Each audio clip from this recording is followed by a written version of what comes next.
Bismillahirrahmanirrahim. Assalamualaikum warahmatullahi wabarakatuh. Di video kali ini admin yang kembali berbagi informasi seputar P3K Guru dan juga terkait untuk ASN. Nah, di sini kita sudah mendapatkan informasi terbaru dari Kementerian Keuangan dan juga dari Kemendikbudristek terkait 931 rekan honorer atau rekan guru yang dinyatakan lulus tapi tidak melanjutkan pengisian DRH-nya. Oke, silahkan disimak saja videonya dengan seksama, jangan di skip agar rekan-rekan itu tidak salah dalam memahami informasi yang admin bagikan. Jika ada suara-suara berisik, abaikan saja. Oke, kita lanjut saja ke info intinya. Nah, sebelum kita ke informasi dari Kemendikbudristek, nah kita di media gpnn.com mendapatkan informasi ini 13 Mei rekan-rekan ya, di mana PMK 49 tahun 2023 ini standar gaji non ASN Jawa Tengah terendah. Nah, di sini ada info gaji non ASN.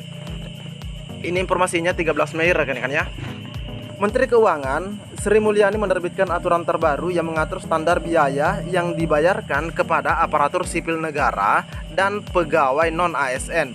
Jadi meskipun di sini di bagian judul yang disebutkan hanya gaji non ASN, namun di sini disebutkan ini sebenarnya aturannya untuk ASN dan non ASN. Kepada aparatur sipil negara atau ASN dan pegawai non ASN dalam menjalankan tugasnya untuk tahun anggaran 2024. Aturan terbaru itu ialah Peraturan Menteri Keuangan atau PMK nomor 49. Nah, jelas ya, nomor 49 tahun 2023, di mana PMK nomor 49 tahun 2023 ini tentang standar biaya masukan tahun anggaran 2024. Jadi itu tentang standar biaya rekan-rekan ya. PMK 49 tahun 2023 itu juga mengatur besaran honorarium atau gaji non ASN yang terdiri dari satpam, pengemudi, petugas kebersihan, pramubakti, dan penyuluh non PNS. Nah, yang mana kita tahu jabatan-jabatan ini adalah jabatan yang diisukan akan dihapus per November 2023. Dan ini tidak bisa diangkat menjadi ASN, rekan-rekan ya. Oke, selanjutnya standar biaya masukan tahun anggaran 2024 merupakan satuan biaya berupa harga satuan, tarif, dan indeks yang ditetapkan untuk menghasilkan biaya komponen keluaran dalam penyusunan rencana kerja dan anggaran Kementerian Negara atau lembaga yang mana di tahun 2024. Demikian bunyi pasal 1 PMK 49 tahun 2023. Terkait honorarium penyuluh non-PNS, dalam PMK 49 tahun 2023 dijelaskan bahwa honorarium diberikan sebagai pengganti upah kerja kepada non-pegawai negeri sipil yang diangkat untuk melakukan penyuluhan berdasarkan surat keputusan pejabat yang berwenang. Nah, ini rekan-rekan ya. Kita lihat di sini di poin 12. Di poin 12, 1 PMK 49 diperinci honorarium penyuluh berdasar latar belakang pendidikan. Jadi besaran gajinya itu berdasarkan background pendidikannya. Kalau misalnya dia seorang penyuluh terus dia ijazahnya misalnya SLTA atau SMA sederajat, itu 2.100.000. Terus sarjana muda 2.400.000, sarjana 2.600.000, dan yang S2 atau master 2.800.000. Nah, ini S2 ini 2,8 rekan-rekan ya. Dijelaskan juga bahwa dalam hal ketentuan mengenai upah minimum di suatu wilayah lebih tinggi daripada satuan biaya dalam peraturan menteri ini, satuan biaya ini dapat dilampaui. Nah, jika misalnya daerah rekan-rekan itu APBD-nya misalnya tinggi dan akan memberikan gaji lebih tinggi daripada yang ditetapkan dalam PMK ini, tidak jadi masalah rekan-rekan jika dilampaui dari ketetapan ini. Namun kurang daripada ini, itu sepertinya tidak bisa. Tapi kalau misalnya lebih, itu tidak jadi masalah. Ini sebagaimana yang disampaikan di sini rekan-rekan ya. Selanjutnya, di bagian A, lulusan SLTA diberikan paling tinggi sesuai upah minimum di wilayah setempat. Itu untuk lulusan SLTA ya, atau sekolah lanjutan tingkat atas. Selanjutnya di bagian B, sarjana muda, yaitu yang mana sarjana muda atau D1, D2 atau D3 diberikan paling tinggi 114% dari upah minimum wilayah setempat. Sedangkan yang S1 diberikan paling tinggi sebesar 124% nih, ya, 124% dari upah minimum wilayah setempat, dan S2 diberikan paling tinggi sebesar 133 dari upah minimum di wilayah setempat. Sedangkan honor atau gaji non ASN, PMK 49 tahun 2023 menguraikan mengenai besaran honorarium satpam, pengemudi, petugas kebersihan dan pramubakti. Honorarium yang diberikan hanya kepada pegawai non ASN yang ditunjuk untuk melakukan kegiatan sesuai dengan tugas dan fungsinya atau tupoksinya, misalnya sebagai satpam, pengemudi, petugas kebersihan dan pramubakti, berdasarkan surat keputusan pejabat yang berwenang atau kontrak kerja dengan ketentuan. Mekanisme pengadaan satpam, pengemudi, petugas kebersihan dan pramubakti mengacu pada kebijakan pemerintah sesuai ketentuan peraturan perundang-undangan. Poin B, untuk satpam, pengemudi, petugas kebersihan dan pramubakti dengan melalui jasa pihak ketiga atau diborongkan alokasi honorarium dapat ditambah paling banyak sebesar 25% dari satuan biaya besaran tersebut, termasuk seragam dan perlengkapan.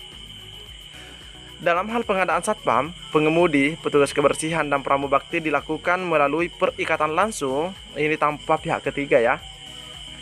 Pengalokasian iuran atau premi jaminan kesehatan dan jaminan ketenagakerjaan sesuai dengan ketentuan peraturan perundang-undangan. Nah, ini ada juga seperti BPJS ketenagakerjaan begitu rekan-rekan ya. Di poin D, dalam 1 tahun anggaran dialokasikan tambahan honorarium sebanyak 1 bulan sebagai tunjangan hari raya keagamaan. Nah, ini ada juga istilahnya THR rekan-rekan ya. Dalam hal ketentuan mengenai upah minimum di suatu wilayah lebih tinggi daripada satuan biaya dalam peraturan menteri ini, maka satuan biaya ini dapat dilampaui mengacu pada ketentuan tersebut. Dalam lampiran PMK 49 tahun 2023 disebutkan, standar honorarium satpam, pengemudi, petugas kebersihan dan pramubakti di 38 provinsi di Indonesia mayoritas berada di kisaran 3 jutaan. Honorarium satpam, pengemudi, petugas kebersihan dan pramubakti di Jawa Tengah atau Jateng terendah. Nah, ini untuk standar honorarium satpam dan pengemudi di Jawa Tengah itu 2.280.000. Terus petugas kebersihan dan pramubakti 2.073.000. Di Jatim, satpam dan pengemudi 4.135.000. Terus petugas kebersihan dan pramubakti 3.759.000. Besar sekali rekan-rekan ya. Ini untuk Jabar, satpam dan pengemudi 3,7, petugas kebersihan dan pramubakti 3,4. Bangka Belitung, ini untuk satpam dan pengemudi 4,2, petugas kebersihan dan pramubakti 3,8. Ini kalah ya, yang ASN ya. ASN P3K ini kalah ya dari Bangka Belitung. Ini 4,2, luar biasa rekan-rekan ya. Nah, mungkin ini merupakan suatu penghargaan bagi rekan-rekan yang sudah lama bekerja juga. Di sini tertinggi di DKI Jakarta yakni satpam dan pengemudi. Nah, untuk satpam dan pengemudi 5,6 juta. Sedangkan petugas kebersihan dan pramubakti 5.100.000.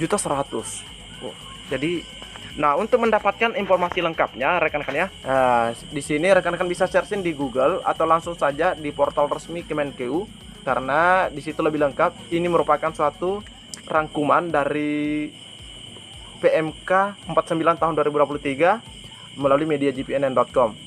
Jadi di sini dirangkum hal-hal yang penting rekan-rekan ya. Dan selanjutnya kita beralih ke informasi dari Kemendikbudristek. Di mana pada hari ini 13 Mei kami menghubungi pihak Kemendikbud. Assalamualaikum. Data per 12 Mei 2023 ada 931 guru tidak isi DRH. Apakah langsung digantikan peserta lain? Nah, karena ini juga banyak ditanyakan oleh rekan-rekan kita, makanya kami tanyakan. Selamat siang, selamat datang di layanan Kemendikbud dengan yoga. Dalam hal pelamar sudah dinyatakan lulus seleksi, lulus oleh PPK tetapi di kemudian hari. Nah, di sini ada beberapa poin. Pertama atau bagian A, di kemudian hari mengundurkan diri. B, dianggap mengundurkan diri karena tidak menyampaikan kelengkapan dokumen dalam batas waktu yang ditentukan. C, terbukti kualifikasi pendidikan dan atau persyaratan lainnya tidak sesuai dengan yang telah ditetapkan oleh menteri dan menteri yang menyelenggarakan urusan pemerintahan di bidang pendidikan, kebudayaan, ilmu pengetahuan dan teknologi, kebudayaan riset ya, ilmu pengetahuan dan teknologi. D, meninggal dunia. PPK harus mengumumkan pembatalan kelulusan yang bersangkutan dalam hal calon P3K sebagaimana dimaksud pada ayat 1 pasal 41 mengundurkan diri kepada yang bersangkutan tidak mendaftar pada penerimaan P3K untuk 1 periode berikutnya. Mohon koordinasikan dengan pihak PPK daerah setempat atau BKD setempat. Nah, jadi terkait di sini poin AB ya, mengundurkan diri atau dianggap mengundurkan diri. Di sini kepada yang bersangkutan tidak boleh mendaftar rekan-rekan ya pada penerimaan P3K untuk 1 periode berikutnya. Jadi misalnya nanti Oktober dibuka pendaftaran, maka peserta yang sejumlah 900 ini kalau misalnya memang tidak bertambah jumlahnya, kalau misalnya tidak bertambah, ada 931 yang tidak bisa ikut dalam seleksi penerimaan P3K atau CPNS berikutnya. Karena NIK-nya itu sudah diblok rekan-rekan ya, sudah diblok. Apakah langsung digantikan oleh peserta lain? Di sini selamat siang, selamat datang di layanan Kemendikbud dengan CV. Formasi yang kosong, baik karena pengunduran diri maupun alasan lainnya, tidak dapat digantikan atau diisi oleh pelamar lain yang memiliki ranking di bawah guru tersebut.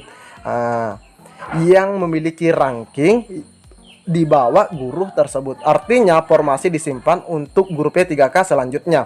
Namun di sini kita rekan-rekannya kita bisa melihat di sini ini tidak dapat digantikan atau diisi pelamar lain yang memiliki ranking. Ini tidak memiliki ranking di bawah guru tersebut.